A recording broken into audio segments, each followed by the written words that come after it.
Bom dia, graça e paz, queridos irmãos, amados ouvintes, nesta manhã maravilhosa de segunda-feira. Hoje é dia 29 de janeiro de 2024 e o nosso devocional diário está em Atos, capítulo de número 5. Nós vamos ver que a igreja começa a crescer, já estamos com quase 5.000 pessoas, ou um pouco mais de 5.000 pessoas na igreja, e aí começam a ter os problemas. Sim, a igreja é uma reunião de pessoas sendo regeneradas, transformadas. Infelizmente, há algumas que nunca o serão.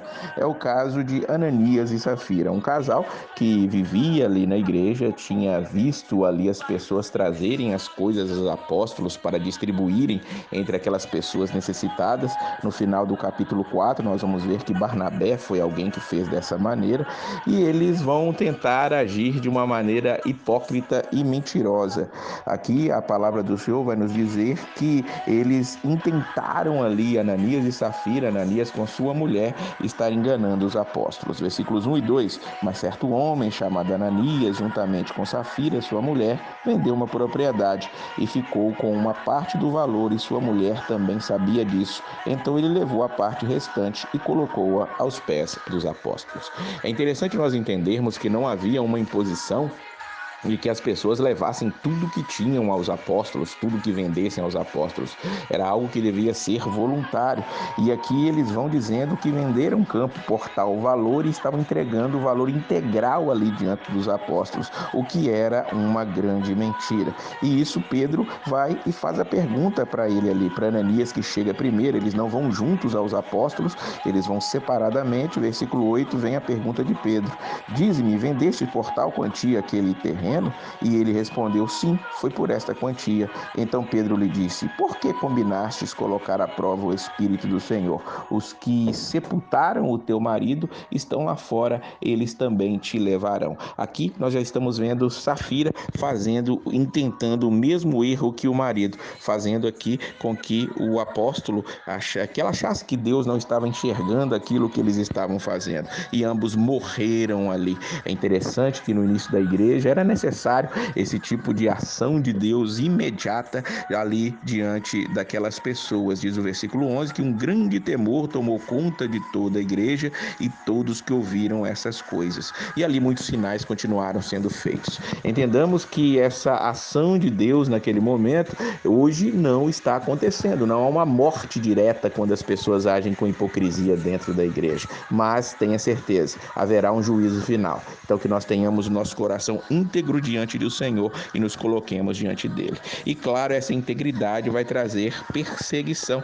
Nós estamos vendo aqui a partir do versículo 17 que eles começam ali, os saduceus, sumo sacerdote, eles começam agora, mais uma vez, a perseguirem ali os apóstolos. Eles são perseguidos porque estão pregando a palavra de Deus genuinamente, e eles morriam de inveja do povo estar seguindo aqueles homens ali. E eles colocam ele numa prisão pública, diz o versículo número 18, e agora nós vamos ver que Deus vai livrá-los de maneira milagrosa. O versículo 19 diz que um anjo do Senhor abriu as portas do cárcere e, tirando-os para fora, disse: Ide, apresentai-vos no templo e anunciai ao povo todas as palavras dessa vida. Eles foram presos por estarem anunciando as palavras dessa vida, e agora eles são convocados a continuarem fazendo isso. É interessante que no outro dia, quando os guardas foram tirá-los da prisão para poderem apresentá-los ali, eles já não estavam lá. Onde é que eles estavam? Estavam pregando a palavra de Deus, continuavam pregando o evangelho. E ali, quando eles foram chamados de novo, presos mais uma vez, colocados diante ali dos sacerdotes, dos fariseus, Pedro e os apóstolos dizem para eles nos versículos 29: é mais importante obedecer a Deus do que aos homens. O Deus de nossos pais ressuscitou Jesus, a quem vós matastes, pendurando num madeiro. Pedro ali continua com a sua ousadia característica depois do Pentecostes. Sim, Deus com a sua destra o elevou príncipe e salvador para conceder a Israel o arrependimento e o perdão de pecados. E nós somos testemunhas dessas coisas, e também o Espírito Santo que Deus concedeu aos que lhe obedecem. Que coisa maravilhosa entendermos que a pregação nunca mudou. O arrependimento precisa ser continuado a ser pregado, e é isso que nós estamos fazendo, chamando a igreja, chamando as pessoas, chamando você que me ouve nessa manhã ao arrependimento. E ali aqueles homens ficaram irados E queriam mais uma vez, agora não somente prendê-los, mas matá-los, diz o versículo de número 33. Mas ali havia um fariseu um pouco mais comedido e com sabedoria ele orienta ali os seus pares a que não fizessem aquilo, que tivessem paciência no que estava acontecendo. Havia havido outras vezes em que outros falsos messias tinham aparecido. Ele cita um chamado Teudas no versículo de número 36 e outro chamado Judas, o Galileu, no versículo 37, e que tinham sido movimentos que tinham acabado. E ele diz, é melhor nós não lutarmos com esse homem, que se for alguma coisa dos homens, isso acaba, mas se for de Deus, isso vai continuar. E ali todos concordaram com ele, diz o versículo 40,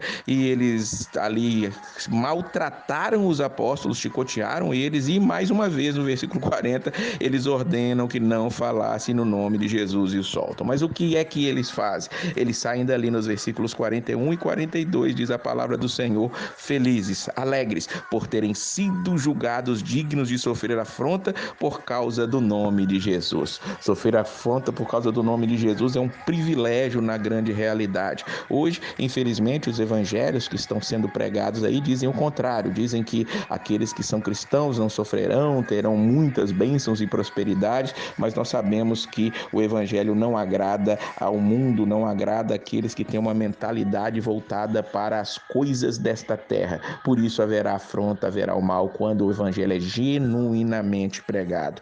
E eles não pararam de pregar. Versículo 42 diz, e todos os dias no templo e de casa em casa não cessavam de ensinar e de anunciar Jesus, o Cristo, Jesus, o Salvador. Que nós nunca nos calemos, que nada nos pare.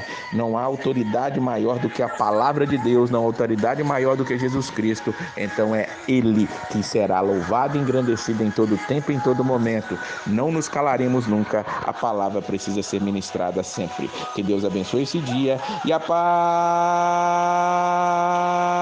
do Senhor.